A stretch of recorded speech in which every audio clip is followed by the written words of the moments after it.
Y mostró su hospitalidad con los que él denominó sus huéspedes occidentales en Irak y Kuwait. El resto del mundo los llamó rehenes. Allí estaba Saddam Hussein siendo el centro de la atención de todo Irak. Todas las televisiones, radios y periódicos le concedieron la prioridad informativa durante muchos meses. Puede que aquello fuera, es probable que sí, una gran fuente de satisfacción para él. Cuanto más amenazaba a la coalición de las Naciones Unidas, más desafiante se volvía Saddam. Pero aún temiéndose una cruda batalla, la coalición estaba dispuesta para el ataque. Iraq will not be permitted to annex Kuwait. And that's not a threat, it's not a boast, that's just the way it's going to be. El 29 de noviembre de 1990, las Naciones Unidas impusieron la fecha límite del 15 de enero de 1991 para que Irak se retirara de Kuwait y autorizaron el uso de la fuerza si Saddam no obedecía. Al cabo de una semana, Saddam liberó a sus rehenes occidentales, pero no se retiró. En lugar de eso, trató de justificarse ante los medios de comunicación internacionales. Concedió a Dan Rather de la CBS una entrevista cara a cara como parte de una campaña de justificación ante el público norteamericano. El Kuwait جزء من العراق. Kuwait is part of Iraq. Forever. للأبد. نحن. We have said this. Kuwait is part an Iraqi province. والعراقيين مثل الأمريكان أيضا لا يريدون الحرب. And the Iraqis, the people of Iraq, like the Americans, do not want the war to Iraq.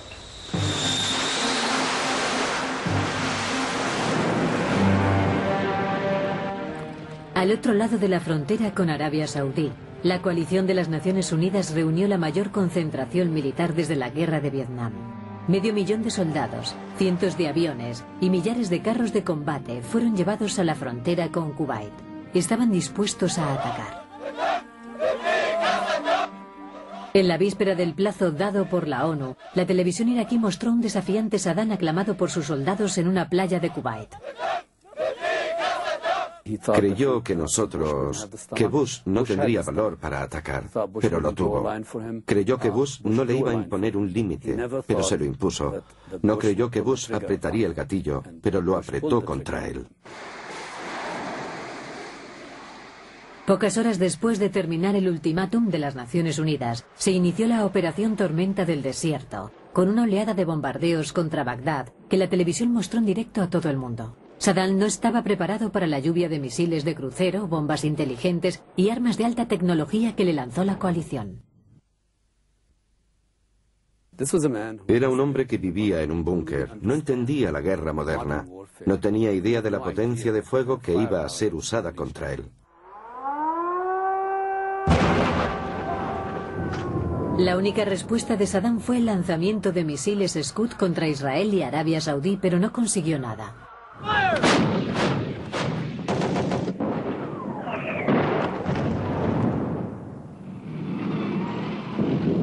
El 24 de febrero, las fuerzas de las Naciones Unidas iniciaron una ofensiva terrestre a gran escala en el Golfo. Como resultado del ataque de las tropas aliadas, los soldados de Saddam huyeron o se rindieron, incluso frente a los periodistas. Saddam destruyó en la retirada lo que no había podido conseguir. Ordenó a sus soldados que quemaran los pozos petrolíferos de Kuwait. Pero muchos resultaron atrapados en las carreteras que les llevaban de vuelta a Irak. Los aviones aliados ametrallaron a las tropas en fuga, matando a millares de soldados en una acción que fue llamada la autopista de la muerte.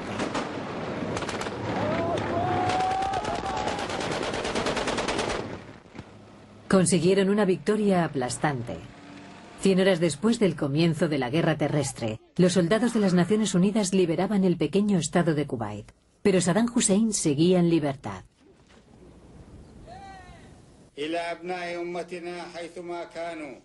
Saddam opinaba que los Estados Unidos disponían de tecnología para encontrarle a cualquier hora del día o de la noche. Suponía que le iban a arrojar una bomba. Por eso se trasladaba todos los días y dormía cada noche en una cama diferente. Desde luego era un hombre muy inquieto.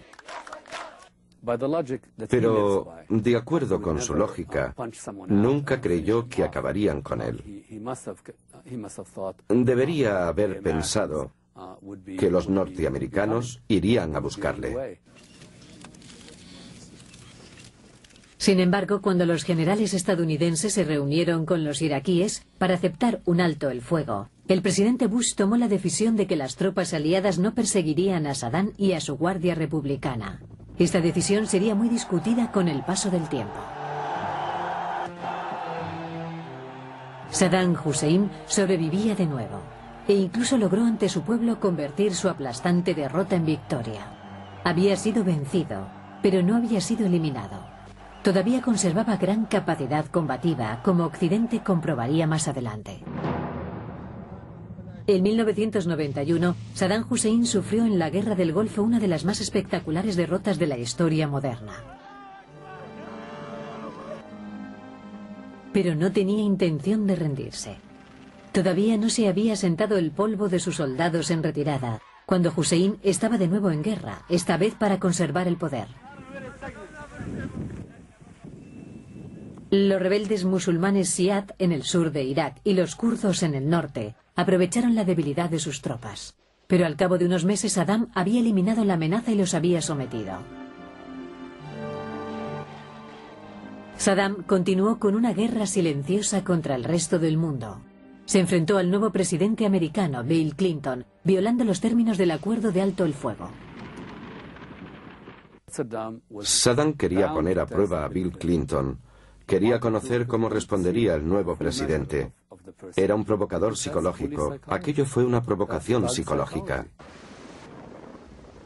Clinton respondió con una salva de misiles de crucero. Y cuando Saddam apoyó un intento de asesinato del expresidente Bush en una visita a Kuwait, Clinton ordenó que le lanzaran otra nueva salva. Saddam Hussein has shown the world before, with his acts of aggression and his weapons of mass destruction, that he cannot be trusted. Las Naciones Unidas enviaron inspectores a Irak para buscar y destruir grandes arsenales, incluyendo armas químicas y biológicas, incluso un supercañón que podía disparar sus proyectiles a cientos de kilómetros hasta alcanzar Israel. Los inspectores también creían que Saddam todavía seguía desarrollando una bomba nuclear.